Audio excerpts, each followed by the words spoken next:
ਤੁਸੀਂ ਦੇਖ ਰਹੇ ਹੋ ਆਪਣਾ ਫਰੈਂਡਸ ਚੈਨਲ। ਇਸ ਨੂੰ ਸਬਸਕ੍ਰਾਈਬ ਕਰਨਾ, ਲਾਈਕ ਕਰਨਾ ਤੇ ਸ਼ੇਅਰ ਕਰਨਾ ਨਾ ਭੁੱਲਣਾ। Thank you.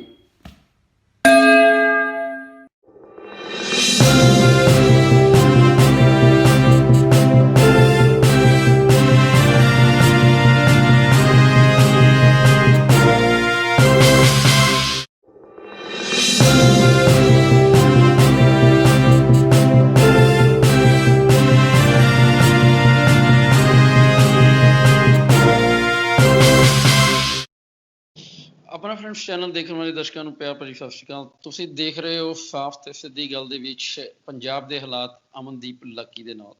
ਅਮਨਦੀਪ ਲੱਕੀ ਜੀ, ਤੁਹਾਡਾ ਬਹੁਤ ਬਹੁਤ ਸਵਾਗਤ ਹੈ ਜੀ ਆਸਟ੍ਰੇਲੀਆ 'ਚ। ਸਤਿ ਸ਼੍ਰੀ ਅਕਾਲ ਜੀ। ਸਤਿ ਸ਼੍ਰੀ ਅਕਾਲ ਜੀ। ਅਮਨਦੀਪ ਲੱਕੀ ਜੀ, ਜਿੱਦਾਂ ਕਿ ਹਮੇਸ਼ਾ ਦੀ ਤਰ੍ਹਾਂ ਅਸੀਂ ਸ਼ੁਰੂਆਤ ਕਰਦੇ ਹੁੰਦੇ ਹਾਂ ਬਰਗਾੜੀ ਕੇਸ ਤੋਂ ਕਿ ਉਹਦੀ ਨਵੀਂ ਅਪਡੇਟ ਇਸ ਟਾਈਮ ਤੇ ਕੀ ਹੈਗੀ ਹੈ। ਜਿਹੜੇ ਕਿ ਐਸਪੀ ਬਲਜੀਤ ਸਿੰਘ ਉਹਨਾਂ ਨੇ ਹਾਈ ਕੋਰਟ ਨੇ ਰੋਕ ਲਗਾ ਦਿੱਤੀ ਉਹਨਾਂ ਦੀ ਗ੍ਰਿਫਤਾਰੀ ਤੇ, ਕੀ ਚੱਕਰ ਹੈ? ਬਿਲਕੁਲ, ਮੈਂ ਦੱਸਣਾ ਚਾਹੂੰਗਾ ਕਿ ਜਿਹੜਾ ਬੇਅਦਬੀ ਮਾਮਲਿਆਂ ਤੇ ਜਿਹੜੀ ਜਾਂਚ ਚੱਲ ਰਹੀ ਹੈਗੀ ਹੈ 2015 ਦੇ ਵਿੱਚ ਜਿਹੜਾ ਇਹ ਸ੍ਰੀ ਗੁਰੂ ਗ੍ਰੰਥ ਸਾਹਿਬ ਜੀ ਦਾ ਜਿਹੜਾ ਬੇਅਦਬੀ ਦਾ ਜਿਹੜਾ ਮਾਮਲਾ ਸਾਹਮਣੇ ਆਇਆ ਸੀਗਾ, ਉਹਦੇ ਤੋਂ ਲੈ ਕੇ ਉਦੋਂ ਤੋਂ ਹੀ ਸਿੱਟ ਕੰਮ ਕਰ ਰਹੀਆਂ ਨੇ। 2 ਸਿੱਟ ਕੰਮ ਕਰ ਰਹੀਆਂ ਨੇ। ਉਹਦੇ ਵਿੱਚੋਂ ਜਿਹੜੀ ਇੱਕ ਸਿੱਟ ਹੈਗੀ ਹੈ ਕੁੰਵਰ ਵਿਜੇ ਪ੍ਰਤਾਪ ਆਈ ਜੀ ਦੀ ਰਹਿਨਮਾਈ ਹੇਠ ਕੰਮ ਕਰ ਰਹੀ ਆ। ਉਹਨਾਂ ਦੇ ਵੱਲੋਂ ਜਿਹੜਾ ਬਲਜੀਤ ਸਿੰਘ ਸਿੱਧੂ ਆ, ਉਸ ਸਮੇਂ ਦੇ DSP ਰਹੇ ਸੀ ਕੋਟਕਪੂਰੇ ਦੇ, ਇਹਨਾਂ ਨੂੰ ਜਿਹੜਾ ਇੱਥੋਂ ਰਾਹਤ ਫਰੀਦਕੋਟ ਦੀ ਅਦਾਲਤ ਚੋਂ ਨਹੀਂ ਮਿਲੀ, ਲੇਕਿਨ ਮਾਣਯੋਗ ਹਾਈ ਕੋਰਟ ਦੇ ਵਿੱਚੋਂ ਅਦਾਲਤ ਚੋਂ ਇਹਨਾਂ ਨੂੰ ਕੁਝ ਰਾਹਤ ਮਿਲੀ ਹੈਗੀ ਹੈ। ਇਹਨਾਂ ਤੇ ਜਿਹੜੀ ਗ੍ਰਿਫਤਾਰੀ ਤੇ ਰੋਕ ਲਗਾ ਦਿੱਤੀ ਗਈ ਹੈਗੀ ਹੈ। ਔਰ ਉਧਰ ਦੂਸਰੇ ਪਾਸੇ ਜੇਕਰ ਗੱਲ ਕਰੀਏ ਤਾਂ ਉਸ ਵੇਲੇ ਦੇ SHO ਗੁਰਦੀਪ ਸਿੰਘ ਪੰਧੇਰ, ਜੋ ਕਿ ਪਹਿਲਾਂ ਜੁਡੀਸ਼ੀਅਲ ਰਿਮਾਂਡ ਤੇ ਚੱਲ ਰਹੇ ਸੀਗੇ, ਉਹਨਾਂ ਨੂੰ ਸਿੱਟ ਵੱਲੋਂ ਜਿਹੜੀ ਹੈਗੀ ਆ ਉਹਨਾਂ ਨੂੰ ਆਪਣਾ ਪੁਲਿਸ ਰਿਮਾਂਡ ਤੇ ਉੱਤੇ ਲਿਆ ਗਿਆ ਅਦਾਲਤ ਤੋਂ, ਤੇ 2 ਦਿਨ ਦਾ ਉਹਨਾਂ ਦਾ ਪੁਲਿਸ ਰਿਮਾਂਡ ਤੇ ਰੱਖਿਆ ਗਿਆ। ਲੇਕਿਨ ਕੀ ਪੁੱਛਗਿੱਛ ਕੀਤੀ ਉਹਨਾਂ ਤੋਂ, ਕੀ ਗੱਲ ਸਾਹਮਣੇ ਹਜੇ ਕੋਈ ਗੱਲ ਨਹੀਂ ਆਈ ਹੈਗੀ। ਸਿੱਟ ਨੇ ਹਜੇ ਕੋਈ ਖੁਲਾਸਾ ਨਹੀਂ ਕੀਤਾ, ਲੇਕਿਨ ਉਹਨਾਂ ਨੂੰ 2 ਦਿਨ ਦਾ ਪੁਲਿਸ ਰਿਮਾਂਡ ਤੇ ਲੈ ਕੇ ਉਹਨਾਂ ਤੋਂ ਪੁੱਛਗਿੱਛ ਕੀਤੀ ਗਈ ਔਰ ਉਹਨਾਂ ਦਾ ਵੀ 2 ਦਿਨ ਦਾ ਪੁਲਿਸ ਰਿਮਾਂਡ ਆ ਜਿਹੜਾ ਖਤਮ ਹੋ ਚੁੱਕਿਆ ਹੈਗਾ। ਔਰ ਹੁਣ ਦੋਵੇਂ ਸਿੱਟਾਂ ਜਿਹੜੀਆਂ ਪੈਰਲਰ ਕੰਮ ਕਰ ਰਹੀਆਂ ਹੈਗੀਆਂ। ਜਿਹੜੇ ਰਣਬੀਰ ਸਿੰਘ ਖੱਟੜਾ ਹੈਗੇ ਨੇ, ਉਹਨਾਂ ਦੀ ਅਗਵਾਈ DIG ਦੀ ਅਗਵਾਈ ਹੇਠ, ਔਰ ਕੁੰਵਰ ਵਿਜੇ ਪ੍ਰਤਾਪ ਜਿਹੜੇ IG ਹੈਗੇ ਨੇ, ਉਹਨਾਂ ਦੀ ਅਗਵਾਈ ਹੇਠ। ਹੁਣ ਕੀ ਨਤੀਜਾ ਨਿਕਲਦਾ, ਕੀ ਇਹ ਆਉਂਦੇ ਦਿਨਾਂ ਦੇ ਵਿੱਚ ਇਹ ਕਾਰਵਾਈ ਪਾਉਂਦੇ ਹੈਗੇ ਆ, ਇਹ ਦੇਖਣਾ ਹਜੇ ਬਾਕੀ ਹੋਊਗਾ। ਤੇ ਜਿਹੜਾ ਸਿਹਤ ਵਿਭਾਗ ਹੈਗਾ ਉਹਦੇ ਕੱਚੇ ਕਾਮਿਆਂ ਵੱਲੋਂ ਕੀ ਪੰਜਾਬ ਨੂੰ ਘੇਰਨ ਦੀ ਜਾਂ ਮੋਤੀ ਮਹਿਲ ਨੂੰ ਘੇਰਨ ਦੀ ਤਿਆਰੀ ਹੋ ਰਹੀ ਹੈ, ਉਹ ਕੀ ਰੌਲਾ ਹੈਗਾ ਜਿਹੜਾ ਸਿਹਤ ਵਿਭਾਗ ਦਾ? ਬਿਲਕੁਲ, ਮੈਂ ਦੱਸਣਾ ਚਾਹੂੰਗਾ ਕਿ ਪੂਰੀ ਵਰਲਡ ਨੂੰ ਹੀ ਘੇਰ ਰੱਖਿਆ ਹੈਗਾ। ਜਿਹੜੀ ਮਹਾਮਾਰੀ ਚੱਲ ਰਹੀ ਹੈ ਕੋਵਿਡ ਦੇ ਵਿੱਚ, ਉਸ ਦੇ ਵਿੱਚ ਫਰੰਟ ਲਾਈਨ ਤੇ ਕੰਮ ਕਰ ਰਹੇ ਹੈਗੇ ਨੇ ਕੁਝ ਅਧਿਕਾਰੀ ਲਾ ਲਓ, ਕੁਝ ਮਹਿਕਮੇ ਲਾ ਲਓ। ਉਹਨਾਂ ਦੇ ਵਿੱਚ ਸਿਹਤ ਮਹਿਕਮਾ ਤਾਂ ਮੇਨ ਅਹਿਮ ਹੈਗਾ ਹੀ ਹੈਗਾ, ਕਿਉਂਕਿ ਅੱਗੇ ਆ ਕੇ ਕੰਮ ਕਰ ਰਿਹਾ ਹੈਗਾ। ਉਹਦੇ ਵਿੱਚ ਖਾਸ ਕਰਕੇ ਇਹ ਦੇਖਣ ਨੂੰ ਮਿਲਦਾ ਹੈਗਾ ਕਿ ਜਿਹੜੇ ਕੱਚੇ ਮੁਲਾਜ਼ਮ ਹੈਗੇ ਨੇ ਸਿਹਤ ਵਿਭਾਗ ਦੇ, ਜਿਨ੍ਹਾਂ ਦੇ ਵਿੱਚ ਨਰਸਿਸ ਵੀ ਆਉਂਦੀਆਂ, ਫਾਰਮਾਸਿਸਟ ਵੀ ਆਉਂਦੇ ਆ, 4 ਕਲਾਸ ਵੀ ਆਉਂਦੇ ਆ, ਤੋਂ ਇਹਨਾਂ ਵੱਲੋਂ ਹੁਣ ਅੱਜ ਤੋਂ ਪੂਰੇ ਪੰਜਾਬ ਦੇ ਵਿੱਚ ਜ਼ਿਲ੍ਹਾ ਲੈਵਲ ਤੇ 5-5 ਜਣਿਆਂ ਨੇ, ਕਿਉਂਕਿ ਸੋਸ਼ਲ ਡਿਸਟੈਂਸ ਨੂੰ ਮੇਨ ਰੱਖਦਿਆਂ ਹੋਇਆਂ, ਇਹਨਾਂ ਨੇ ਭੁੱਖ ਹੜਤਾਲ ਸ਼ੁਰੂ ਕਰ ਦਿੱਤੀ ਹੈਗੀ ਹੈ। ਕਾਰਨ ਕੀ ਦੱਸਿਆ ਜਾ ਰਿਹਾ ਕਿ ਇਹਨਾਂ ਨੂੰ ਪੱਕੇ ਨਹੀਂ ਕੀਤਾ ਜਾ ਰਿਹਾ, ਇਹਨਾਂ ਦੀਆਂ ਜਿਹੜੀਆਂ ਮੰਗਾਂ ਹੈਗੀਆਂ ਉਹ ਨਹੀਂ ਮੰਨੀਆਂ ਜਾ ਰਹੀਆਂ। ਤੋਂ ਇਹਨਾਂ ਗੱਲਾਂ ਨੂੰ ਲੈ ਕੇ ਜਿਹੜੀ ਹੈਗੀ ਇਹਨਾਂ ਵੱਲੋਂ ਭੁੱਖ ਹੜਤਾਲ ਜਾਰੀ ਹੈਗੀ। ਔਰ ਇਹਨਾਂ ਨੇ ਐਲਾਨ ਕੀਤਾ ਹੈਗਾ ਕਿ ਜੇਕਰ ਆਉਂਦੇ ਦਿਨਾਂ ਦੇ ਵਿੱਚ ਸਰਕਾਰ ਇਹਨਾਂ ਦੀ ਗੱਲ ਜਿਹੜੀ ਉਹ ਨਹੀਂ ਮੰਨੂਗੀ ਤਾਂ 7 ਅਗਸਤ ਦਾ ਇਹਨਾਂ ਨੇ ਐਲਾਨ ਕੀਤਾ ਹੈਗਾ ਕਿ 7 ਅਗਸਤ ਨੂੰ ਵੱਡੇ ਲੈਵਲ ਤੇ ਕਾਰਵਾਈ ਕਰਦਿਆਂ ਇਹਨਾਂ ਨੇ ਪਟਿਆਲਾ ਮੋਤੀ ਮਹਿਲ, ਜਿਹੜਾ ਪੰਜਾਬ ਦੇ ਮੁੱਖ ਮੰਤਰੀ ਕੈਪਟਨ ਅਮਰਿੰਦਰ ਸਿੰਘ ਦੀ ਜਿਹੜੀ ਰਿਹਾਇਸ਼ ਹੈਗੀ ਆ, ਉਹਨੂੰ ਘੇਰਿਆ ਜਾਊਗਾ। ਔਰ ਜਿਹੜਾ ਇਹ ਆਉਂਦੇ ਦਿਨਾਂ ਦੇ ਵਿੱਚ ਸੰਘਰਸ਼ ਹੈਗਾ ਇਹਨੂੰ ਹੋਰ ਤਿੱਖਾ ਕੀਤਾ ਜਾਊਗਾ। ਤੇ ਇਹਨਾਂ ਦੀਆਂ ਕੁਝ ਮੰਗਾਂ ਬਾਰੇ ਦੱਸ ਸਕਦੇ ਜੀ, ਇਹਨਾਂ ਦੀਆਂ ਮੇਨ ਮੰਗਾਂ ਕੀ ਹੈਗੀਆਂ ਪੰਜਾਬ ਸਰਕਾਰ ਤੋਂ? ਬਿਲਕੁਲ, ਇਹਨਾਂ ਦੀਆਂ ਮੇਨ ਮੰਗਾਂ ਹਰਪ੍ਰੀਤ ਜੀ, ਮੈਂ ਦੱਸਣਾ ਚਾਹੂੰਗਾ ਕਿ ਪੱਕੇ ਹੋਣਾ ਚਾਹੁੰਦੇ ਨੇ। ਕਈ ਸਾਲ ਹੋ ਗਏ ਨੇ ਇਹਨਾਂ ਨੂੰ ਸਿਹਤ ਵਿਭਾਗ ਦੇ ਵਿੱਚ ਕੰਮ ਕਰਦਿਆਂ ਨੂੰ, ਪੱਕਾ ਹੋਣਾ ਚਾਹੁੰਦੇ ਹੈਗੇ ਨੇ। ਔਰ ਇੱਥੋਂ ਤੱਕ ਕਿ ਜਿਹੜੀ ਕੋਵਿਡ ਚੱਲ ਰਹੀ ਹੈਗੀ ਆ, COVID-19 ਦੇ ਚੱਲਦਿਆਂ ਜਿਹੜੀਆਂ ਦੂਸਰੀਆਂ ਫੈਸਿਲਿਟੀਆਂ, ਜਿਹੜੀਆਂ ਰੈਗੂਲਰ EMPLOYEES ਨੂੰ ਫੈਸਿਲਿਟੀਆਂ ਮਿਲ ਰਹੀਆਂ ਹੈਗੀਆਂ, ਉਹ ਇਹਨਾਂ ਨੂੰ ਨਹੀਂ ਮਿਲ ਰਹੀਆਂ। ਇੱਕ ਉਹ ਵੀ ਮੰਗ ਕਰ ਰਹੇ ਨੇ। ਔਰ ਇਹਨਾਂ ਦਾ ਜਿਹੜਾ ਪੇ ਸਕੇਲ ਬਹੁਤ ਘੱਟ ਹੈਗਾ। ਔਰ ਦੇਖਿਆ ਜਾਵੇ ਤਾਂ ਕੰਟਰੈਕਟ ਤੋਂ ਵੀ ਥੱਲੇ ਇਹਨਾਂ ਦਾ ਜਿਹੜਾ ਪੇ ਸਕੇਲ ਹੈਗਾ। ਤਾਂ ਆਪਦੀ ਪੇ ਨੂੰ ਲੈ ਕੇ ਵੀ ਜਿਹੜਾ ਇਹਨਾਂ ਦਾ ਇਹ ਐਜੀਟੇਸ਼ਨ ਹੈਗਾ। ਔਰ ਹੋਰ ਕਈ ਤਰ੍ਹਾਂ ਦੀਆਂ ਮੰਗਾਂ ਹੈਗੀਆਂ ਨੇ, ਜਿਹੜੀਆਂ ਮੰਗਾਂ ਸਰਕਾਰ ਨੇ ਇਹਨਾਂ ਨਾਲ ਸੱਤਾ ਵਿੱਚ ਆਉਣ ਤੋਂ ਪਹਿਲਾਂ ਵਾਅਦੇ ਕੀਤੇ ਸੀਗੇ, ਉਹ ਵਾਅਦੇ ਤੋਂ ਮੁੱਕਰਦੀ ਸਰਕਾਰ ਜਿਹੜੀ ਦਿਖਾਈ ਦੇ ਰਹੀ ਹੈਗੀ ਆ। ਔਰ ਜਿੱਥੇ ਤੱਕ ਇੱਥੇ ਇਹਨਾਂ ਦੀ ਇਹ ਸਹੂਲਤਾਂ ਜਿਹੜੀਆਂ ਇਹਨਾਂ ਨੂੰ ਸਰਕਾਰ ਵੱਲੋਂ ਦੇਣੀਆਂ ਵੀ ਬਣਦੀਆਂ, ਕਿਉਂਕਿ ਕੋਵਿਡ ਦੇ ਚੱਲਦਿਆਂ ਸਿਰਫ ਇੱਕੋ ਇਹ ਮਹਿਕਮਾ ਹੈਗਾ ਜਿਹੜਾ ਕਿ ਆਪਣੀ ਜਾਨ ਨੂੰ ਜੋਖਮ ਦੇ ਵਿੱਚ ਪਾ ਕੇ ਫਰੰਟ ਲਾਈਨ ਤੇ ਮੇਨ ਫਰੰਟ ਲਾਈਨ ਦੇ ਉੱਤੇ ਕੰਮ ਕਰਦਾ ਹੈਗਾ। ਔਰ ਮੇਲ ਮੁਲਾਜ਼ਮਾਂ ਦਾ ਪ੍ਰੋਬੇਸ਼ਨ ਜਿਹੜਾ ਪੀਰੀਅਡ ਖਤਮ ਕਰਨ ਦੀ ਮੰਗ ਹੈਗੀ ਹੈ, ਜਿਹੜੀ ਸਭ ਤੋਂ ਵੱਡੀ ਹੈਗੀ ਹੈ, ਉਹ ਇਹਨਾਂ ਦੀ ਮੰਗ ਹੈਗੀ ਹੈ। ਤੇ ਇੱਕ ਇਹਦੇ ਨਾਲ ਹੀ ਰਿਲੇਟਡ ਕੁਐਸਚਨ ਹੋਰ ਸਰਕਾਰ ਦੇ ਨਾਲ, ਕਿ ਜਦੋਂ ਸਰਕਾਰ ਨੇ ਸੱਤਾ 'ਚ ਆਉਣਾ ਹੀ ਮੈਨੀਫੈਸਟੋ ਦੇ ਵਿੱਚ ਇਹਨਾਂ ਨੂੰ ਪੱਕਿਆਂ ਕਰਨ ਦਾ ਕੋਈ ਦਾਅਵਾ ਹੈਗਾ ਸੀ?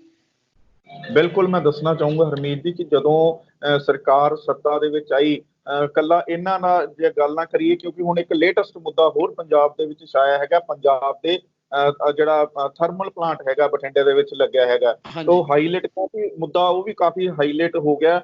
ਉਦੋਂ ਮਨਪ੍ਰੀਤ ਸਿੰਘ ਬਾਦਲ ਜਿਹੜੇ ਕਿ ਖਜ਼ਾਨਾ ਮੰਤਰੀ ਨੇ, ਉਦੋਂ ਉਹਨਾਂ ਨੇ ਇਲੈਕਸ਼ਨ ਦੇ ਦੌਰਾਨ, ਉਹਨਾਂ ਦੀ ਵੀਡੀਓ ਵੀ ਵਾਇਰਲ ਹੋ ਰਹੀ ਹੈਗੀ ਹੈ ਕਿ ਇਲੈਕਸ਼ਨ ਦੇ ਜਦੋਂ ਉਹਨਾਂ ਦਾ ਕੰਪੇਨ ਚੱਲ ਰਹੀ ਸੀਗੀ ਤੇ ਉਹਦੇ ਵਿੱਚ ਇਹ ਦਾਅਵਾ ਕੀਤਾ ਸੀਗਾ ਕਿ ਥਰਮਲ ਪਲਾਂਟ ਕਿਤੇ ਨਹੀਂ ਜਾਊਗਾ, ਇਹਨੂੰ ਐਂ ਕੀਤਾ ਜਾਊਗਾ, ਇਹਦੇ ਤੇ ਇੰਨੇ ਕਰੋੜ ਰੁਪਇਆ ਖਰਚਿਆ ਜਾਊਗਾ, ਇਹਨੂੰ ਚਾਲੂ ਰੱਖਿਆ ਜਾਊਗਾ, ਇਹਦੇ ਵਿੱਚ ਹੋਰ ਭਰਤੀ ਕੀਤੀ ਜਾਊਗੀ। ਕਈ ਤਰ੍ਹਾਂ ਦੇ ਦਾਅਵੇ ਕੀਤੇ ਜਾਂਦੇ ਆ, ਲੇਕਿਨ ਹੁਣ ਤੁਸੀਂ ਵੇਖ ਰਹੇ ਹੋ ਕਿ ਜਿਸ ਤਰੀਕੇ ਨਾਲ ਸਰਕਾਰ ਮੁੱਕਰਦੀ ਨਜ਼ਰ ਆਈ, ਉਹਦੀ ਨਿਲਾਮੀ ਵੀ ਲਾ ਦਿੱਤੀ ਗਈ ਥਰਮਲ ਪਲਾਂਟ ਦੀ, ਔਰ ਕਿਹੜੇ ਉੱਥੇ ਬੰਦੇ ਭਰਤੀ ਕੀਤੇ ਗਏ, ਜਿਹੜੇ ਬੰਦੇ ਉੱਥੇ ਆਲਰੇਡੀ ਕੰਮ ਕਰ ਰਹੇ ਸੀ ਮੁਲਾਜ਼ਮ, ਉਹਨਾਂ ਨੂੰ ਕੱਢਣ ਦੀ ਸਕੀਮ ਹੈ, ਉਹਨਾਂ ਨੂੰ ਕਿਤੇ ਹੋਰ ਅਡਜਸਟ ਨਹੀਂ ਕੀਤਾ ਜਾ ਰਿਹਾ। ਤਾਂ ਉਸੇ ਤਰੀਕੇ ਹੀ ਜਿਹੜਾ ਜੇਕਰ ਇਹਨਾਂ ਦੀ ਗੱਲ ਕਰੀਏ ਤਾਂ ਸਰਕਾਰ ਨੇ ਕਈ, ਕੱਲਾ ਹੈਲਥ ਵਰਕਰਾਂ ਨਾਲ ਨਹੀਂ, ਹੋਰ ਵੀ ਕਈ ਜਿਹੜੇ ਵਰਗ ਹੈਗੇ ਆ ਉਹਨਾਂ ਨਾਲ ਵਾਅਦੇ ਕੀਤੇ ਸੀਗੇ, ਲੇਕਿਨ ਜਿੱਥੋਂ ਤੱਕ ਵੇਖਿਆ ਜਾਵੇ ਕਿ ਸਰਕਾਰ ਜਿਹੜੀ ਹੈ ਸਾਰੇ ਵਾਅਦਿਆਂ ਤੋਂ ਮੁੱਕਰਦੀ ਨਜ਼ਰ ਦਿਖਾਈ ਦੇ ਰਹੀ ਹੈਗੀ ਹੈ। ਕਿਉਂਕਿ ਸਰਕਾਰ ਨੂੰ ਜਦੋਂ ਵੀ ਸਵਾਲ ਕਰ ਲਓ, ਉਹ ਇੱਕੋ ਗੱਲ, ਜਦੋਂ ਵੀ ਕੁਝ ਕਹਿ ਦਿੰਦੇ ਹੈਗੇ ਵੀ ਸਰਕਾਰ ਦਾ ਖਜ਼ਾਨਾ ਖਾਲੀ ਹੈ, ਸਰਕਾਰ ਦਾ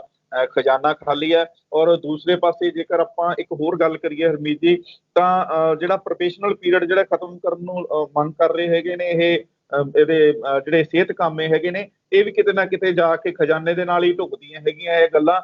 ਲੇਕਿਨ ਜੇਕਰ ਖਜ਼ਾਨਾ, ਸਰਕਾਰਾਂ ਦਾ ਖਜ਼ਾਨਾ ਖਾਲੀ ਹੈ, ਹੁਣ ਇੱਕ ਹਾਲ ਹੀ ਦੇ ਵਿੱਚ ਇੱਕ ਪੰਜਾਬ ਦੀ ਇੱਕ ਗੱਲ ਸਾਹਮਣੇ ਆ ਰਹੀ ਹੈ ਕਿ ਪੰਜਾਬ ਨੂੰ ਜਿਹੜਾ ਪੈਕੇਜ ਦਿੱਤਾ ਗਿਆ ਸੀ 67 ਪੁਆਇੰਟ ਕੁਛ ਕਰੋੜ ਦਾ, ਸਮਥਿੰਗ ਕੁਛ ਦੱਸਿਆ ਜਾ ਰਿਹਾ ਹੈਗਾ, ਉਹਦੇ ਵਿੱਚੋਂ ਖਰਚ ਹੀ ਸਿਰਫ 2 ਕਰੋੜ ਰੁਪਇਆ ਹੋਇਆ ਹੈਗਾ।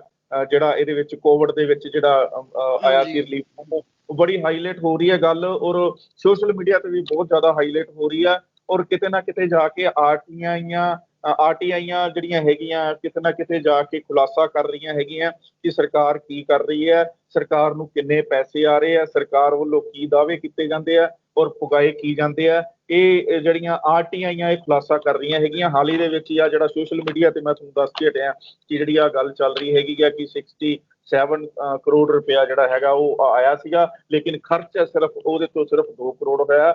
ਔਰ ਰਾਸ਼ਨ ਜੇਕਰ ਗੱਲ ਕਰੀਏ ਤਾਂ ਇਹ ਜਿਹੜੀਆਂ ਆਪਾਂ ਪਿਛਲੇ ਦਿਨਾਂ ਦੇ ਵਿੱਚ ਗੱਲਾਂ ਕੀਤੀਆਂ ਕਿ ਰਾਸ਼ਨ ਕਿੱਧਰ ਗਿਆ, ਰਾਸ਼ਨ ਕਿੱਧਰ ਗਿਆ, ਸਿਹਤ ਸਹੂਲਤਾਂ ਕਿੱਧਰ ਗਈਆਂ। ਜੇਕਰ ਉਹ ਅੱਜ ਮੈਂ ਇੱਕ ਵੇਖ ਰਿਹਾ ਸੀ ਸੋਸ਼ਲ ਮੀਡੀਆ ਤੇ ਇਹ ਗੱਲ ਚੱਲ ਰਹੀ ਸੀਗੀ ਕਿ ਅਸੀਂ ਜਿਹੜਾ ਮਾਸਕ ਦਾ ਜਿਹੜਾ ਚਲਾਨ ਕੱਟ ਰਹੇ ਆ, ਪੰਜਾਬ ਪੁਲਿਸ ਚਲਾਨ ਕੱਟ ਰਹੀ ਹੈ ਤਾਂ 500 ਰੁਪਏ ਦਾ ਚਲਾਨ ਕੱਟ ਰਹੀ ਹੈ। ਲੇਕਿਨ ਦੂਸਰੇ ਪਾਸੇ ਜੰਮੂ ਕਸ਼ਮੀਰ ਦੀ ਜੇਕਰ ਗੱਲ ਕਰੀਏ ਤਾਂ ਜਿਹੜਾ ਨਿਊਜ਼ ਪੇਪਰ ਆਉਂਦਾ ਹੈਗਾ ਲੋਕਾਂ ਦੇ ਘਰਾਂ ਦੇ ਵਿੱਚ, ਉਹਦੀ ਜਿਹੜੀ ਕੀਮਤ ਹੈਗੀ ਹੈ 2 ਰੁਪਏ ਹੈਗੀ ਹੈ, ਲੇਕਿਨ ਉਸ ਨਿਊਜ਼ ਪੇਪਰ ਦੇ ਨਾਲ ਅਟੈਚ ਕਰਕੇ, ਪ੍ਰੋਪਰ ਪਾ ਕੇ ਨਹੀਂ, ਅਟੈਚ ਕਰਕੇ ਉਹਨੂੰ ਸੈਲੋ ਟੇਪ ਨਾਲ ਜਾਂ ਕਿਸੇ ਪੇਪਰ ਦੇ ਵਿੱਚ ਪਾ ਕੇ ਉਹਨੂੰ ਅਟੈਚ ਕਰਕੇ ਇੱਕ ਮਾਸਕ ਭੇਜਿਆ ਜਾ ਰਿਹਾ ਵੀ ਤੁਸੀਂ ਮਾਸਕ ਦਾ ਇੰਤਜ਼ਾਮ ਕਰੋ। ਔਰ ਤੁਸੀਂ ਇਹ ਵੇਖੋ ਵੀ ਜਿੱਥੇ ਸਰਕਾਰਾਂ ਲੋਕਾਂ ਦੀ ਸਿਹਤ ਪ੍ਰਤੀ ਕਿੰਨਾ ਜਾਗਰੂਕ ਹੈਗੀਆਂ, ਔਰ ਉੱਥੇ ਸਾਡੀ ਸਰਕਾਰ ਕੀ ਕਰ ਰਹੀ ਹੈ, ਤੇ ਸਾਨੂੰ ਸਾਡਾ ਸਾਰਾ ਕੁਝ ਸਾਡਾ ਸਾਹਮਣੇ ਦਿਸ ਹੀ ਰਿਹਾ ਹੈਗਾ। ਜਦੋਂ ਤੁਸੀਂ ਇੰਨੀ ਡਿਟੇਲ ਇਹ ਪੈਸੇ ਦੀ ਦੇ ਹੀ ਦਿੱਤੀ ਹੈ, ਤੇ ਮੇਰੇ ਕੋਲ ਇੱਕ ਡਿਟੇਲ ਹੋਰ ਸਾਹਮਣੇ ਆ ਰਹੀ ਹੈ ਕਿ ਸਰਕਾਰ ਨੇ ਇਹਨਾਂ ਨਰਸਾਂ ਨੂੰ ਤੇ ਜੋਬ ਨਹੀਂ ਦਿੱਤੀਆਂ, ਜਾਂ ਟੀਚਰਾਂ ਨੂੰ ਜੋਬ ਨਹੀਂ ਦਿੱਤੀਆਂ, ਜਾਂ ਉਹਨਾਂ ਦਾ ਖਜ਼ਾਨਾ ਖਾਲੀ ਹੈਗਾ।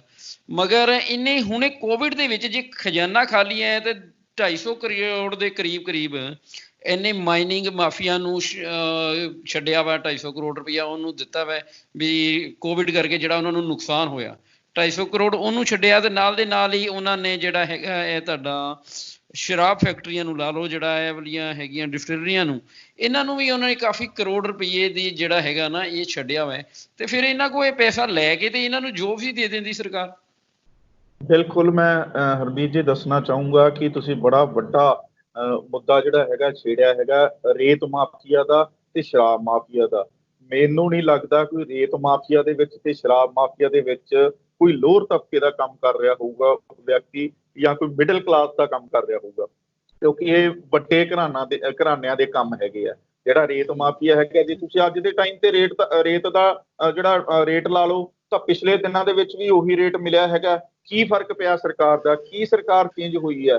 ਜੇ ਸਰਕਾਰ ਤਾਂ ਹੀ ਚੇਂਜ ਹੋਊਗੀ ਨਾ ਜੇਕਰ 10 ਰੁਪਏ ਵਾਲੀ ਚੀਜ਼ ਜਿਹੜੀ ਪਹਿਲਾਂ ਸਾਨੂੰ ਪਿਛਲੀ ਸਰਕਾਰ ਦੇ ਵਿੱਚ 10 ਰੁਪਏ ਦੀ ਮਿਲ ਰਹੀ ਸੀ, ਜੇਕਰ ਹੁਣ ਸਾਨੂੰ ਉਹ 2 ਰੁਪਏ ਮਿਲਣੀ ਸ਼ੁਰੂ ਹੋਊਗੀ ਤਾਂ ਸਰਕਾਰ ਚੇਂਜ ਦਾ ਤਾਂ ਫਾਇਦਾ ਹੈ। ਜੇਕਰ ਉਹੀ ਰੇਟ ਤੇ ਸਾਨੂੰ ਉਹੀ ਚੀਜ਼ ਮਿਲ ਰਹੀ ਹੈ, ਅੱਛਾ ਪਹਿਲਾਂ ਉਹ ਦੂਸਰੇ ਘਰਾਣੇ ਦੇ ਉਹਨਾਂ ਦੇ ਘਰਾਣਿਆਂ ਦੇ ਕੰਮ ਕਰ ਰਹੇ ਸੀ ਰੇਟ ਦਾ, ਤਾਂ ਹੁਣ ਇਹਨਾਂ ਦੇ ਘਰਾਣਿਆਂ ਦੇ ਜਿਹੜੇ ਵੱਡੇ ਘਰਾਣਿਆਂ ਦੇ ਲੋਕ ਹੈਗੇ ਜਿਹੜੇ ਕੰਮ ਕਰੀ ਜਾਂਦੇ ਆ, ਔਰ ਜਿਹੜੀਆਂ ਸ਼ਰਾਬ ਦੀਆਂ ਡਿਸਟਿਲੀਆਂ ਹੈਗੀਆਂ ਇਹ ਵੀ ਉਹੀ ਕੰਮ ਕਰ ਰਹੀਆਂ ਹੈਗੀਆਂ ਨੇ। ਪਹਿਲਾਂ ਉਹਨਾਂ ਨੂੰ ਸਲਾਮ ਦੁਆ ਕਰਨ ਚਲੀਆਂ ਜਾਂਦੀਆਂ ਸੀ ਉਸ ਸਰਕਾਰ ਨੂੰ, ਹੁਣ ਇਸ ਸਰਕਾਰ ਨੂੰ ਸਲਾਮ ਦੁਆ ਕਰਨ ਜਾਂਦੀਆਂ। ਇਹਨਾਂ ਦੇ ਵਿੱਚ ਮੇਰੇ ਹਿਸਾਬ ਨਾਲ ਕੋਈ ਫਰਕ ਨਹੀਂ ਹੈਗਾ। ਔਰ ਇਸ ਲੈਵਲ ਤੇ ਜਿਹੜਾ ਥੱਲੇ ਲੈਵਲ ਤੇ ਗਰਾਊਂਡ ਜ਼ੀਰੋ ਦੀ ਜੇਕਰ ਗੱਲ ਕਰੀਏ ਤਾਂ ਜਿਹੜਾ ਮੱਧ ਵਰਗ ਹੈਗਾ ਜਾਂ ਜਿਹੜਾ ਲੋਅਰ ਤਬਕਾ ਹੈਗਾ ਉਹ ਪੀਸਿਆ ਹੀ ਜਾ ਰਿਹਾ ਹਰੇਕ ਪਾਸੇ, ਕਿਉਂਕਿ ਉਸ ਤੇ ਹੀ ਬੋਝ ਪੈ ਰਿਹਾ। ਜੇਕਰ ਆਪਾਂ ਗੱਲ ਕਰ ਰਹੇ ਸੀਗੇ ਕਿ 500 ਰੁਪਏ ਦਾ ਜਿਹੜਾ ਚਲਾਨ ਕੱਟਿਆ ਜਾ ਰਿਹਾ ਬਗੈਰ ਮਾਸਕ ਤੋਂ, ਤਾਂ ਵੱਡੀਆਂ ਗੱਡੀਆਂ ਨੂੰ ਮੈਨੂੰ ਨਹੀਂ ਲੱਗਦਾ ਕੋਈ ਛੇਤੀ ਕੋਈ ਪੰਜਾਬ ਪੁਲਿਸ ਦਾ ਇੱਕ ਅਧਿਕਾਰੀ ਜੇਕਰ ਕੋਈ ਥੱਲੇ ਖੜਾ ਹੋਵੇ ਚੌਂਕ ਦੇ ਵਿੱਚ ਕਿ ਉਹ ਨਿੱਕੀਆਂ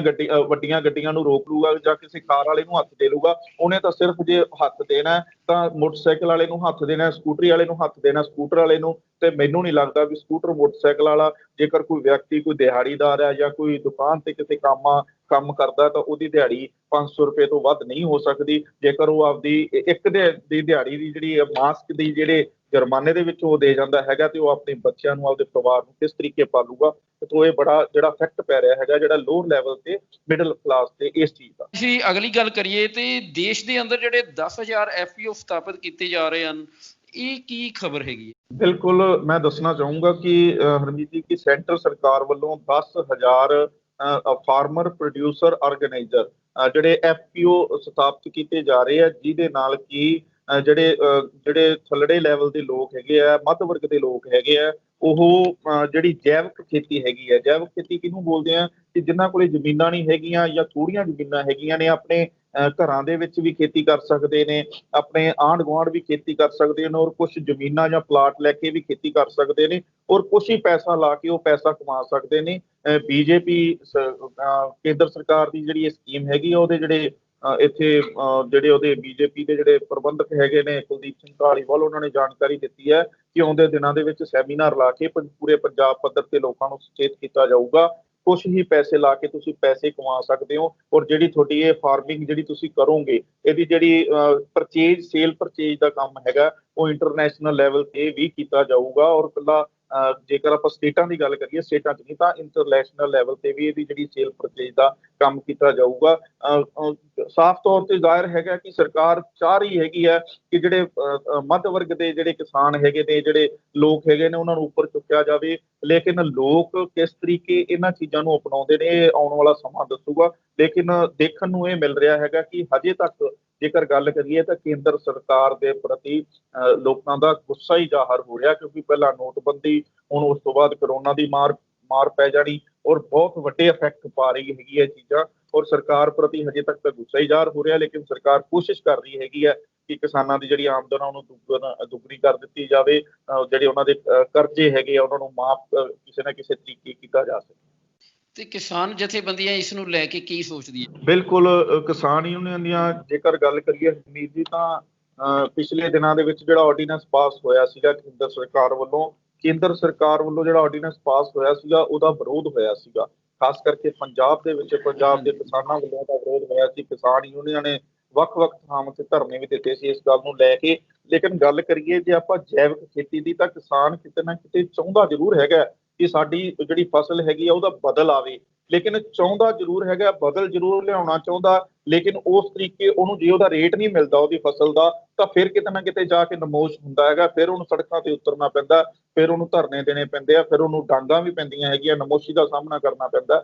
ਲੇਕਿਨ ਰੇਟ ਨੂੰ ਲੈ ਕੇ ਕਿਤੇ ਨਾ ਕਿਤੇ ਕਨਫਿਊਜ਼ਨ ਜ਼ਰੂਰ ਹੈਗੀ ਆ ਕਿ ਕਿਉਂਕਿ ਜਿਹੜੀਆਂ ਸਰਕਾਰਾਂ ਹੈਗੀਆਂ ਉਹ ਸਾਡਾ ਰੇਟ ਨਹੀਂ ਦੇ ਰਹੀਆਂ ਹੈਗੀਆਂ। ਜੇਕਰ ਤੇਲ ਦੀਆਂ ਕੀਮਤਾਂ ਦੀ ਗੱਲ ਕਰੀਏ ਤਾਂ ਪਿਛਲੇ ਦਿਨਾਂ ਦੇ ਵਿੱਚ ਤੇਲ ਦੀਆਂ ਕੀਮਤਾਂ ਬਹੁਤ ਹਾਈ ਲੈਵਲ ਤੇ ਗਈਆਂ, ਪੈਟਰੋਲ ਦੀਆਂ ਵੀ, ਡੀਜ਼ਲ ਦੀਆਂ ਵੀ। ਔਰ ਉੱਥੇ ਦੂਸਰੇ ਪਾਸੇ ਜੇਕਰ ਗੱਲ ਆ ਰਹੀ ਸੀ ਕਿ ਜੇਕਰ ਕੇਂਦਰ ਸਰਕਾਰ ਜਿਹੜੀਆਂ ਪੈਟਰੋਲ ਤੇ ਡੀਜ਼ਲ ਦੀਆਂ ਜਿਹੜੀਆਂ ਕੀਮਤਾਂ ਹੈਗੀਆਂ ਇਹਨੂੰ ਵਧਾਉਂਦੀ ਹੈਗੀ ਹੈ ਤਾਂ ਪੰਜਾਬ ਦੇ ਵਿੱਚ ਤਾਂ ਕਾਂਗਰਸ ਦੀ ਸਰਕਾਰ ਹੈਗੀ ਹੈ। ਜੇਕਰ ਕਾਂਗਰਸ ਦੀ ਸਰਕਾਰ ਕਿਸਾਨਾਂ ਦਾ ਫਾਇਦਾ ਚਾਹੁੰਦੀ ਹੈ, ਕਿਸਾਨਾਂ ਦਾ ਫਾਇਦਾ ਕਰਨਾ ਚਾਹੁੰਦੀ ਹੈ, ਤਾਂ ਜਿਹੜੀ ਮੌਜੂਦਾ ਸਰਕਾਰ ਹੈਗੀ ਹੈ ਉਹ ਜਿਹੜੀ ਤੇਲ ਦੇ ਉੱਤੇ ਟੈਕਸ ਲਾਉਂਦੀ ਹੈਗੀ ਹੈ, ਚਾਹੇ ਉਹ 1 ਰੁਪਇਆ ਲੱਗਦਾ, ਚਾਹੇ 2 ਰੁਪਏ ਲੱਗਦੇ ਆ, ਚਾਹੇ 10 ਰੁਪਏ ਲੱਗਦੇ ਆ, ਜਿੰਨਾ ਵੀ ਲੱਗਦਾ ਉਹਨੂੰ ਮਾਫ ਕਰਕੇ ਤੇਲ ਦਾ ਰੇਟ ਘਟਾ ਤਾਂ ਸਕਦੀ ਹੈ, ਕਿਉਂਕਿ ਪੰਜਾਬ ਦੇ ਵਿੱਚ ਮੇਨ ਸਿਰਫ ਕਿਸਾਨੀ ਹੈ, ਔਰ ਕਿਸਾਨੀ ਹੈ ਜਿਹੜੀ ਉਹ ਤੇਲ ਤੇ ਨਿਰਭਰ ਹੈ। ਜੇਕਰ ਤੇਲ ਦਾ ਰੇਟ ਘਟਦਾ ਹੈਗਾ ਤੇ ਕਿਸਾਨ ਨੂੰ ਬੜਾ ਫਾਇਦਾ ਹੁੰਦਾ, ਔਰ ਕਿਸਾਨ ਇਸ ਗੱਲ ਤੇ ਸਹਿਮਤ ਜ਼ਰੂਰ ਹੈਗਾ ਕਿ ਜੈਵਿਕ ਖੇਤੀ ਜਾਂ ਫਸਲੀ ਵਿਭਿੰਨਤਾ ਲਿਆਉਂਦੀ ਜਾਣੀ ਚਾਹੀਦੀ ਹੈਗੀ ਆ,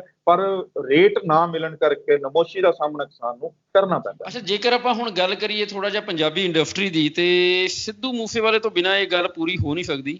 ਤੇ ਸਿੱਧੂ ਮੂਸੇਵਾਲੇ ਦਾ ਜਿਹੜਾ ਨਵਾਂ ਗਾਣਾ ਆਇਆ ਵਾ ਤੇ ਜਿਹਦੇ ਉੱਤੇ ਕਾਫੀ ਸਾਰਾ ਵਿਵਾਦ ਹੈਗਾ, ਜਿਹਦੇ ਵਿੱਚ ਇਹਨੇ ਟਾਡਾ ਬਾਰੇ ਵੀ ਨਾਮ ਲਿਆ ਵਾ, ਉਹ ਵਿਵਾਦ ਕੀ ਹੈਗਾ?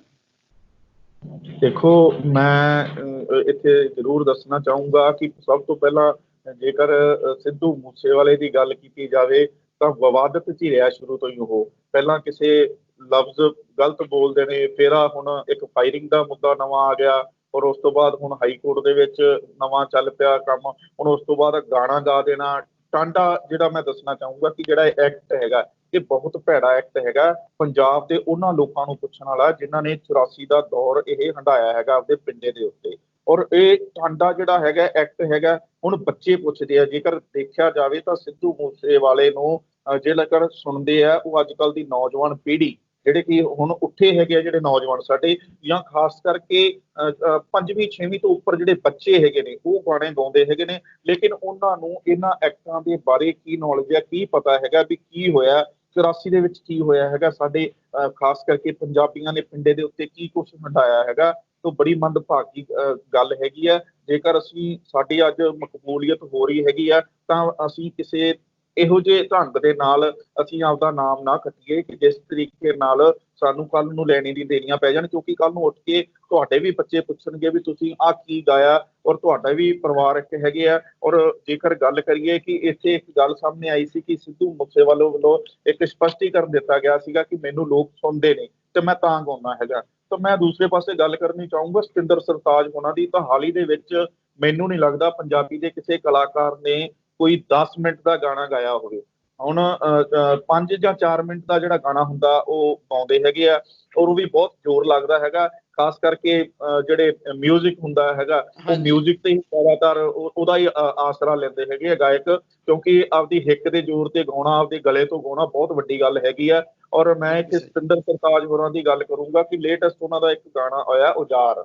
ਔਜ਼ਾਰ ਦਾ ਮਤਲਬ ਸੰਦ ਹੁੰਦੇ ਆ। ਉਹਨਾਂ ਨੇ ਆਪਣਾ ਜ਼ਿਕਰ ਕੀਤਾ ਹੈਗਾ ਕਿ ਬੰਦੇ ਦੇ ਹੱਥਾਂ ਵਰਗੇ ਕੋਈ ਔਜ਼ਾਰ ਨਹੀਂ ਹੁੰਦੇ, ਔਰ ਬੜੀਆਂ ਸੋਹਣੀਆਂ ਉਹਨਾਂ ਨੇ 10 ਮਿੰਟ ਦੇ ਗਾਣੇ ਦੇ ਵਿੱਚ ਐਡਾ ਸੋਹਣਾ ਮੈਸੇਜ ਦਿੱਤਾ। ਔਰ ਇੱਕ ਇੱਕ ਲਾਈਨ ਹੈ ਜਿਹੜੀ ਉਹ ਸਾਡੀ ਜਿਹੜੀ ਨੌਜਵਾਨ ਪੀੜ੍ਹੀ ਆ ਉਹਨੂੰ ਦੱਸਣ ਦੇ ਲਾਇਕ ਹੈਗੀ ਹੈ। ਔਰ ਜੇਕਰ ਅਸੀਂ ਆਪਦੇ ਨੌਜਵਾਨਾਂ ਦੀ ਗੱਲ ਕਰੀਏ ਤਾਂ ਜੇ ਅਸੀਂ ਉਹਨਾਂ ਨੂੰ ਇਹੋ ਜਿਹੀਆਂ ਚੀਜ਼ਾਂ ਸੁਣਾਵਾਂਗੇ, ਉਹਨਾਂ ਦੀ ਅਹਿਮੀਅਤ ਬਾਰੇ ਦੱਸਾਂਗੇ, ਉਹਨਾਂ ਦੇ ਬਾਰੇ ਅਰਥ ਸਪਸ਼ਟ ਕਰਾਂਗੇ, ਤਾਂ ਕੀ ਮੈਨੂੰ ਨਹੀਂ ਲੱਗਦਾ ਕਿ ਜਿਹੜੇ ਸਾਡੇ ਨੌਜਵਾਨ ਆ ਉਹ ਕੋਈ ਇਹੋ ਜਿਹੀਆਂ ਚੀਜ਼ਾਂ ਊਟ ਪਟਾਂਗ ਸੁਣਨਗੇ। ਉਹ ਕਿਉਂਕਿ ਇਹੀ ਸੁਣਨਗੇ, ਸਤਿੰਦਰ ਸਰਤਾਜ ਵਰਗੀ ਇਹੀ ਗਾਇਕੀ ਸੁਣਨਗੇ। ਇਹ ਤਾਂ ਸਾਡੇ ਨੌਜਵਾਨਾਂ ਨੂੰ ਗਾਈਡ ਕਰਨ ਦੀ ਗੱਲ ਹੈ। ਜੇਕਰ ਅਸੀਂ ਜਿਸ ਤਰੀਕੇ ਗਾਈਡ ਕਰਦੇ ਹੈਗੇ ਆ, ਜੇਕਰ ਅਸੀਂ ਇਹੀ ਸਤਿੰਦਰ ਸਰਤਾਜ ਹੋਰਾਂ ਨੂੰ ਕਹਾਂਗੇ ਵੀ ਤੁਸੀਂ ਵੀ ਕੱਲ ਨੂੰ ਇੱਕ AK 47 ਦੇ ਉੱਤੇ ਤੁਸੀਂ ਬੰਦੂਕ ਤੇ ਤੁਸੀਂ ਵੀ ਗਾਣਾ ਗਾਓ ਜੀ, ਤਾਂ ਤੁਸੀਂ ਵੀ ਇਹ ਮੁਜਰਿਆਂ ਤੇ ਗਾਣਾ ਗਾਓ ਜੀ, ਤਾਂ ਫਿਰ ਉਹ ਲੋਕ ਜਿਹੜੇ ਨੌਜਵਾਨ ਹੈਗੇ ਉਹਨਾਂ ਨੂੰ ਉਹਨਾਂ ਦਾ ਅਰਥ ਪਤਾ ਲੱਗਣਾ ਸ਼ੁਰੂ ਹੋ ਜਾਊਗਾ। ਔਰ ਇਸ ਕਰਕੇ ਇਹ ਹੈਗੀ ਆ ਕਿ ਸਾਨੂੰ ਲੋੜ ਹੈਗੀ ਆ, ਅਸੀਂ ਪਹਿਲਾਂ ਹੀ ਜਿਹੜਾ ਸਟੈਪ ਚੱਕਣ ਲੱਗੇ ਆ ਜਾਂ ਅਸੀਂ ਜਿਹੜਾ ਕੁਝ ਬੋਲਣ ਲੱਗੇ ਆ, ਜਿਹੜਾ ਕੁਝ ਆਪਣੇ ਮੂੰਹ ਚੋਂ ਕੱਢਣ ਲੱਗੇ ਆ, ਕਿਉਂਕਿ ਠੀਕ ਹੈ ਤੁਹਾਡੀ ਮਕਬੂਲੀਅਤ ਥੋੜੇ ਸਮੇਂ ਦੇ ਵਿੱਚ ਬਹੁਤ ਹੋ ਗਈ ਹੈਗੀ ਆ, ਲੇਕਿਨ ਤੁਸੀਂ ਇਹ ਚੀਜ਼ ਦੇਖੋ ਕਿ ਮਕਬੂਲੀਅਤ ਦਾ ਮਤਲਬ ਇਹ ਹੁੰਦਾ ਕਿ ਤੁਹਾਡੇ ਇਸ ਮੂੰਹ ਦੇ ਵਿੱਚੋਂ ਇੱਕ ਇੱਕ ਨਿਕਲਿਆ ਸ਼ਬਦ ਉਹ ਕਿਤੇ ਨਾ ਕਿਤੇ ਜਾ ਕੇ ਬੈਠੂਗਾ, ਕਿਸੇ ਦੇ ਇੱਥੇ ਬੈਠੂਗਾ, ਕਿਸੇ ਦੇ ਇੱਥੇ ਬੈਠੂਗਾ, ਤੇ ਜਦੋਂ ਕਿਸੇ ਦੇ ਇੱਥੇ ਬੈਠੂਗਾ ਉਹੀ ਉਹਨੇ ਉਹਦੀ ਬੋਡੀ ਤੇ ਉਹਦੇ ਦਿਮਾਗ ਤੇ ਉਹੀ ਜਾ ਕੇ ਅਸਰ ਕਰਨਾ। ਤਾਂ ਸਾਡੀ ਵੀ ਹੱਥ ਜੋੜ ਕੇ ਬੇਨਤੀ ਹੈ, ਤੁਸੀਂ ਜਿਹੜਾ ਕੁਝ ਵੀ ਬੋਲ ਰਹੇ ਹੋ, ਗਾ ਰਹੇ ਹੋ, ਉਹ ਸਿਰਫ ਤੇ ਸਿਰਫ ਤਰੀਕੇ ਨਾਲ ਗਾਇਆ ਜਾਵੇ, ਪਰਿਵਾਰਕ ਗਾਇਆ ਜਾਵੇ, ਤਾਂ ਜੋ ਸਾਡਾ ਪੰਜਾਬੀ ਸੱਭਿਆਚਾਰ, ਪੰਜਾਬੀ ਜਿਹੜਾ ਸੱਭਿਅਤ ਹੈਗਾ ਉਹਨੂੰ ਜਿਉਂਦਾ ਰੱਖਣ ਵਾਸਤੇ ਇੱਕ ਇਹ ਪਹਿਲ ਕਦਮੀ ਨਹੀਂ ਹੋਊਗੀ। ਸਾਰੇ ਕਰ ਰਹੇ ਹੈਗੇ ਨੇ, ਲੇਕਿਨ ਪਰਿਵਾਰਕ ਦੇ ਵਿੱਚ ਬਹਿ ਕੇ ਸੁਣਨ ਵਾਸਤੇ ਇਹ ਸਾਡੇ ਸਮੇਂ ਦੀ ਲੋੜ ਹੈਗੀ ਆ, ਕਿਉਂਕਿ ਲੱਚਰਤਾ ਦਾ ਦੌਰ ਬਹੁਤ ਵੱਡਾ ਚੱਲ ਰਿਹਾ ਹੈਗਾ। ਔਰ ਕਈ ਜਿਹੜੇ ਚਿਹਰੇ ਹੈਗੇ ਆ ਉਹ ਇਸ ਦੌਰ ਦੇ ਵਿੱਚ ਅੱਗੇ ਆ ਕੇ ਮਕਬੂਲੀਅਤ ਖੱਟ ਰਹੇ ਹੈਗੇ ਨੇ, ਲੇਕਿਨ ਸਾਨੂੰ ਸੱਭਿਅਤ ਨੂੰ ਸਾਂਭਣ ਵਾਸਤੇ ਅੱਜ ਕੱਲ੍ਹ ਜਿਹੜੇ ਪੰਜਾਬੀ ਸੱਭਿਆਚਾਰ ਦੇ ਜਿਹੜੇ ਟੱਚ ਕਰਦੇ ਜਿਹੜੇ ਗੀਤ ਹੈਗੇ ਆ ਉਹਨਾਂ ਨੂੰ ਗਾ ਕੇ ਆਪਣੇ ਬੱਚਿਆਂ ਨੂੰ, ਆਪਣੀ ਸੁਸਾਇਟੀ ਨੂੰ, ਆਪਣੀ ਨੌਜਵਾਨ ਪੀੜ੍ਹੀ ਨੂੰ ਸੁਨੇਹਾ ਦੇਣਾ ਚਾਹੀਦਾ ਹੈ। ਬਿਲਕੁਲ ਸਹੀ। ਪੰਜਾਬ 'ਚ ਹੋਰ ਵੀ ਮੌਜੂ ਬਹੁਤ ਹੈਗੇ ਨੇ ਗਾਉਣ ਵਾਲੇ, ਮਗਰ ਅਸੀਂ ਸਿਰਫ ਹਥਿਆਰਾਂ ਨੂੰ ਚੁਣ ਲਈਏ ਤੇ ਇਹੋ ਜਿਹੀਆਂ ਗੱਲਾਂ ਨੂੰ ਚੁਣ ਲਈਏ, ਇਹ ਦੁਖਦਾਈ ਹੈ ਕਾਫੀ। ਤੇ ਮੈਨੂੰ ਇੱਕ ਚੀਜ਼ ਦਿਮਾਗ 'ਚ ਆ ਰਹੀ ਹੈ ਕਿ ਆਪਾਂ ਕਹਿੰਦੇ ਹੁੰਦੇ ਆ ਕਿ ਦੀਵਾ ਜਿਹੜਾ ਹੈਗਾ ਵਾ ਬੁਝਣ ਤੋਂ ਪਹਿਲੇ ਇੱਕ ਵਾਰੀ ਲਾਟ ਵੱਡੀ ਛੱਡਦਾ। ਲੱਕੀ ਜੀ, ਜਿੱਦਾਂ ਹੁਣ ਮੌਨਸੂਨ ਦਾ ਟਾਈਮ ਹੈਗਾ ਤੇ ਮੌਨਸੂਨ ਦੇ ਨਾਲ ਕੀ ਹਾਲਾਤ ਹੈਗੇ ਨੇ ਪੰਜਾਬ ਦੇ? ਬਿਲਕੁਲ, ਮੈਂ ਦੱਸਣਾ ਚਾਹੂੰਗਾ ਕਿ ਪੰਜਾਬ ਦੇ ਵਿੱਚ ਮੌਨਸੂਨ ਨੇ ਜਿਹੜੀ ਦਸਤਕ ਦੇਤੀ ਹੈਗੀ ਹੈ, ਔਰ ਜੇਕਰ ਗੱਲ ਕਰੀਏ ਪਿਛਲੇ 2 ਦਿਨਾਂ ਤੋਂ ਪੰਜਾਬ ਦੇ ਵਿੱਚ ਬਾਰਿਸ਼ ਹੋ ਰਹੀ ਹੈਗੀ ਹੈ। ਉਹ ਬਾਰਿਸ਼ ਦੇ ਚੱਲਦਿਆਂ ਆਪਣੀ ਜਿੱਥੇ ਜਲ ਥਲ ਹੋ ਗਿਆ ਹੈਗਾ, ਉੱਥੇ ਸਰਕਾਰ ਦੇ ਦਾਅਵਿਆਂ ਦੀ ਪੋਲ ਇੱਥੇ ਫਿਰ ਖੁੱਲ ਗਈ ਹੈਗੀ ਹੈ, ਕਿਉਂਕਿ ਸੀਵਰੇਜ ਦੇ ਬੜੇ ਪੈਸੇ, ਸੀਵਰੇਜ ਦੇ ਬੜੇ ਪ੍ਰੋਜੈਕਟ ਸਾਡੇ ਚੱਲ ਰਹੇ ਸੀ ਪੰਜਾਬ ਦੇ ਵਿੱਚ ਸੀਵਰੇਜ ਦੇ ਪੈਣ ਦੇ, ਲੇਕਿਨ ਉਹ ਮੁਕੰਮਲ ਕੰਮ ਨਹੀਂ ਕੀਤਾ ਗਿਆ, ਉਹ ਵਿੱਚ ਹੀ ਲਟਕ ਰਿਹਾ ਹੈਗਾ। ਔਰ ਗੋਡੇ ਗੋਡੇ ਪਾਣੀ ਹੈਗਾ ਜਿਹੜਾ ਸੜਕਾਂ ਤੇ ਦੇਖਣ ਨੂੰ ਮਿਲ ਰਿਹਾ ਹੈਗਾ। ਮੈਂ ਇੱਥੇ ਜ਼ਿਕਰ ਕਰਨਾ ਚਾਹੂੰਗਾ ਹਰਮੀਤ ਜੀ, ਬਠਿੰਡੇ ਦਾ ਔਰ ਜੈਤੋ ਦਾ। ਬਠਿੰਡੇ ਦੇ ਵਿੱਚ ਇੱਕ ਸਾਬਕਾ ਕੌਂਸਲਰ ਨੇ ਇੱਕ ਕਿਸ਼ਤੀ ਲੈ ਲਈ, ਉਹ ਕਿਸ਼ਤੀ ਲੈ ਕੇ ਔਰ ਉਹ ਸਾਰੇ ਬਠਿੰਡੇ ਦੇ ਵਿੱਚ ਜਿੱਥੇ ਜਿੱਥੇ ਪਾਣੀ ਖੜਾ ਸੀਗਾ, ਗੋਡੇ ਗੋਡੇ ਪਾਣੀ ਖੜਾ ਸੀ, ਉਹ ਕਿਸ਼ਤੀ ਰਾਹੀਂ ਲੋਕਾਂ ਨੂੰ ਸੁਨੇਹ ਦੇ ਰਿਹਾ ਸੀਗਾ ਕਿ ਆਓ ਹੁਣ ਤੁਹਾਨੂੰ ਕੈਲੀਫੋਰਨੀਆ ਦੇ ਗੇੜੇ ਕਢਾਉਣੇ ਆ। ਔਰ ਗੱਲ ਕਰ ਰਿਹਾ ਸੀਗਾ ਕਿਤੇ ਨਾ ਕਿਤੇ ਸਰਕਾਰ ਦੇ ਦਾਅਵੇ ਦੀ, ਉਹ ਸਰਕਾਰ ਦੇ ਕਿਤੇ ਨਾ ਕਿਤੇ ਐਲੀਗੇਸ਼ਨ ਜਿਹੜਾ ਲਗਾਉਂਦਾ ਦਿਖਾਈ ਦੇ ਰਿਹਾ ਸੀਗਾ। ਔਰ ਜੈਤੋ ਦੀ ਜੇਕਰ ਗੱਲ ਕਰੀਏ ਤਾਂ ਉੱਥੇ ਵੀ ਇਹੀ ਦੇਖਣ ਨੂੰ ਮਿਲਿਆ ਕਿ ਉੱਥੇ ਇੱਕ ਟਾਇਰ ਲੈ ਕੇ ਪੁਰਾਣੇ ਉਹਦੇ ਉੱਪਰ ਮੰਜਾ ਮੁੱਦਾ ਮਾਰ ਕੇ ਉਹਨੂੰ ਦੇਸੀ ਜਿਹੜੀ ਹੈਗੀ ਹੈ ਕਿਸ਼ਤੀ ਤਿਆਰ ਕਰਕੇ ਔਰ ਉਸ ਪਾਣੀ ਦੇ ਵਿੱਚ ਗੇੜੇ ਕੱਢੇ ਗਏ ਉੱਥੋਂ ਦੇ ਇੱਕ ਵਿਅਕਤੀ ਵੱਲੋਂ। ਔਰ ਮੈਸੇਜ ਦਿੱਤਾ ਗਿਆ ਕਿ ਸਾਨੂੰ ਕਿੰਨੇ ਸਾਲ ਹੋ ਗਏ ਆਜ਼ਾਦ ਹੋਇਆਂ ਨੂੰ, ਲੇਕਿਨ ਸਾਡੇ ਕੋਲੋਂ ਹਜੇ ਤੱਕ ਸੀਵਰੇਜ ਦਾ ਪ੍ਰੋਜੈਕਟ, ਕਿਉਂਕਿ ਬੰਦੇ ਦੀਆਂ ਜਿਹੜੀਆਂ ਮੁੱਢਲੀਆਂ ਲੋੜਾਂ ਹੈਗੀਆਂ ਨੇ ਉਹ ਇਹੀ ਹੈ, ਗਲੀਆਂ ਨਾਲੀਆਂ ਦਾ ਵਿਕਾਸ, ਸੜਕਾਂ ਦਾ ਵਿਕਾਸ, ਲੇਕਿਨ ਵਿਕਾਸ ਨਾਂ ਦੀ ਹਜੇ ਸਾਨੂੰ ਕੋਈ ਚੀਜ਼ ਨਜ਼ਰ ਨਹੀਂ ਆ ਰਹੀ। ਕੋਈ ਵੀ ਸਰਕਾਰ ਹੋਵੇ ਦਾਅਵੇ ਜ਼ਰੂਰ ਕਰਦੀ ਹੈਗੀ ਹੈ, ਲੇਕਿਨ ਜਦੋਂ ਇਹ ਬਾਰਿਸ਼ਾਂ ਆਉਂਦੀਆਂ ਹੈਗੀਆਂ, ਚਾਹੇ ਉਹ ਸੇਮ ਨਾਲਿਆਂ ਦੀ ਗੱਲ ਕਰੀਏ ਤਾਂ ਉਹ ਵੀ ਭਰੇ ਹੋਏ ਦਿਖਾਈ ਦੇ ਰਹੇ ਹੈਗੇ ਆ। ਔਰ ਕਿਤੇ ਨਾ ਕਿਤੇ ਜਾ ਕੇ ਖਤਰਾ ਵੀ ਪੈਦਾ ਹੋ ਜਾਂਦਾ ਹੈਗਾ, ਕਿਉਂਕਿ ਕੱਲ ਨੂੰ ਹੜ੍ਹ ਆਉਣ ਦੀ ਜਿਹੜੀ ਹੈਗੀ ਹੈ ਸਥਿਤੀ ਪੈਦਾ ਹੋ ਜਾਂਦੀ ਹੈਗੀ ਹੈ, ਕਿਉਂਕਿ ਇਹ ਸੇਮ ਨਾਲਿਆਂ ਵਿੱਚ ਦੀ ਜਿਹੜਾ ਪਾਣੀ ਜਿਹੜਾ ਹੁੰਦਾ ਉਹ ਵੇਸਟੇਜ ਉਹ ਕੱਢਣਾ ਹੁੰਦਾ। ਤੋਂ ਇਸ ਕਰਕੇ ਜਿਹੜਾ ਕਿਤੇ ਨਾ ਕਿਤੇ ਪੋਲ ਜ਼ਰੂਰ ਖੁੱਲਦੀ ਹੈਗੀ ਹੈ ਸਰਕਾਰ ਦੀ ਜਾਂ ਪ੍ਰਸ਼ਾਸਨ ਦੀ ਕਿ ਜਿਹੜਾ ਇਹ ਪਾਣੀ ਹੈਗਾ ਇਹ ਗੋਡੇ ਗੋਡੇ ਖੜਾ ਹੋਣ ਦਾ ਕਾਰਨ ਕੀ ਹੈ। ਔਰ ਠੀਕ ਹੈ, ਖੜਦਾ ਜ਼ਰੂਰ ਆ, ਬਰਸਾਤ ਜਦੋਂ ਆਉਂਦੀ ਹੈ ਉਦੋਂ ਕੁਝ ਘੰਟੇ, ਅੱਧਾ ਪੌਣਾ ਘੰਟਾ, ਘੰਟੇ ਦੇ ਵਕਫੇ ਬਾਅਦ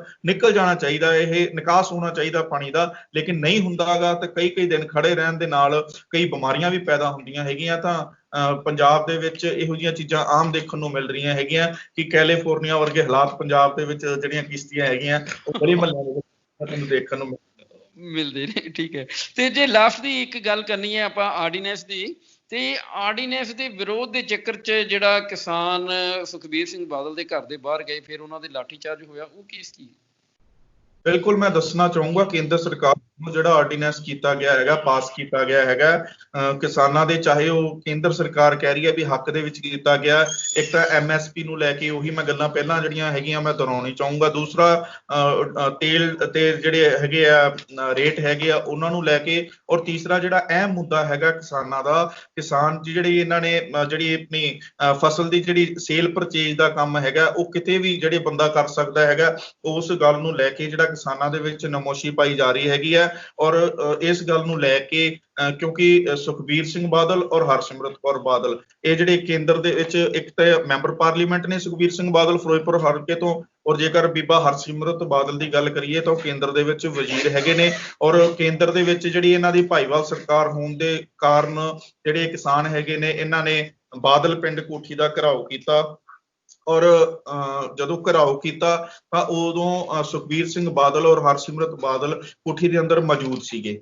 ਔਰ ਜਦੋਂ ਉਹਨਾਂ ਨੇ ਅੱਗੇ ਵਧਣਾ ਚਾਹਿਆ, ਸੁਖਬੀਰ ਸਿੰਘ ਬਾਦਲ ਨੂੰ ਮਿਲਣਾ ਚਾਹਿਆ, ਲੇਕਿਨ ਪੁਲਿਸ ਪ੍ਰਸ਼ਾਸਨ ਨੇ ਲਾਠੀਚਾਰਜ ਕੀਤਾ। ਕਈ ਕਿਸਾਨ ਆ ਜਿਹੜੇ ਉੱਥੇ ਜ਼ਖਮੀ ਵੀ ਹੋਏ। ਪਰ ਦੂਸਰੇ ਪਾਸੇ ਜੇਕਰ ਗੱਲ ਕਰੀਏ ਤਾਂ ਉਸ ਤੋਂ ਬਾਅਦ ਜਦੋਂ ਸੁਖਬੀਰ ਸਿੰਘ ਬਾਦਲ ਔਰ ਬੀਬਾ ਹਰਸਿਮਰਤ ਬਾਦਲ ਨੂੰ ਪਤਾ ਲੱਗਿਆ ਕਿ ਬਾਹਰ ਕਿਸਾਨਾਂ ਤੇ ਲਾਠੀਚਾਰਜ ਹੋਇਆ ਹੈਗਾ ਔਰ ਉਹਨਾਂ ਨੂੰ ਮਿਲਣ ਆ ਰਹੇ ਸੀ, ਉਹਨਾਂ ਨੂੰ ਮਿਲਣ ਨਹੀਂ ਦਿੱਤਾ ਗਿਆ ਹੈਗਾ, ਤਾਂ ਉਹਨਾਂ ਨੇ ਖਿੜੇ ਮੱਥੇ ਆਪ ਅੰਦਰੋਂ ਉੱਠ ਕੇ ਬਾਹਰ ਆ ਕੇ ਕਿਸਾਨਾਂ ਦੀ ਮੁਸ਼ਕਲ ਸੁਣੀ। ਔਰ ਜਿਹੜਾ ਹਜੂਮ ਸੀ ਉੱਥੇ ਜਿਹੜਾ ਧਰਨਾ ਦੇ ਰਹੇ ਸੀਗੇ ਉੱਥੇ ਆਪ ਆ ਕੇ ਜਿਹੜਾ ਅਨਾਉਂਸਮੈਂਟ ਜਿਹੜਾ ਹੈਗਾ ਸਪੀਕਰ ਉਹ ਫੜ ਕੇ ਉੱਥੇ ਕਿਸਾਨਾਂ ਦੀਆਂ ਜਿਹੜੀਆਂ ਸਮੱਸਿਆਵਾਂ ਹੈਗੀਆਂ ਉਹ ਸੁਣ ਕੇ ਔਰ ਉੱਥੇ ਵਿਸ਼ਵਾਸ ਦਿਵਾਇਆ ਕਿ ਜਿਹੜੀ ਕੇਂਦਰ ਦੀ ਜਿਹੜੀ ਇਹ ਨਵਾਂ ਆਰਡੀਨੈਂਸ ਹੈਗਾ ਇਹਨੂੰ ਰੱਦ ਕਰਵਾਇਆ ਜਾਊਗਾ। ਪੰਜਾਬ ਦੇ ਵਿੱਚ ਬਿਲਕੁਲ ਵੀ ਇਹੋ ਜਿਹੀ ਕੋਈ ਵੀ ਜਿਹੜਾ ਆਰਡੀਨੈਂਸ ਪਾਸ ਨਹੀਂ ਹੋਣ ਦਿੱਤਾ ਜਾਊਗਾ ਕਿ ਜਿਹੜਾ ਕਿਸਾਨਾਂ ਦੇ ਹੱਕ ਵਿੱਚ ਨਾ ਹੋਵੇ। ਬਹੁਤ ਬਹੁਤ ਸ਼ੁਕਰੀਆ ਅਮਨਦੀਪ ਲੱਕੀ ਜੀ। ਤੇ ਇੱਕ ਚੀਜ਼ ਮੈਂ ਹੋਰ ਵੀ ਦੱਸ ਦਵਾਂ ਆਪਣੇ ਦਰਸ਼ਕਾਂ ਨੂੰ, ਤੇ ਆਸਟ੍ਰੇਲੀਆ ਦੇ ਵਿੱਚ ਤੁਸੀਂ ਇਸ ਪ੍ਰੋਗਰਾਮ ਨੂੰ ਦੇਖ ਰਹੇ ਹੋ ਆਪਣਾ ਫਰੈਂਡਸ ਚੈਨਲ ਤੇ ਜਿਹੜੇ ਕੈਨੇਡਾ ਤੇ ਅਮਰੀਕਾ ਦੇ ਵਿੱਚ ਹੈਗੇ ਨੇ ਉਹ ਲੋਕ ਇਸ ਨੂੰ ਦੇਖ ਸਕਦੇ ਨੇ ਸਾਂਝਾ ਟੀਵੀ ਤੇ ਨਿਊਜ਼ ਓਨਲੀ ਦੇ ਡਿਸ਼ ਤੇ। ਤੁਸੀਂ ਦੇਖ ਰਹੇ ਹੋ ਆਪਣਾ ਫਰੈਂਡਸ ਚੈਨਲ, ਇਸ ਨੂੰ ਸਬਸਕ੍ਰਾਈਬ ਕਰਨਾ, ਲਾਈਕ ਕਰਨਾ ਤੇ ਸ਼ੇਅਰ ਕਰਨਾ ਨਾ ਭੁੱਲਣਾ। Thank you.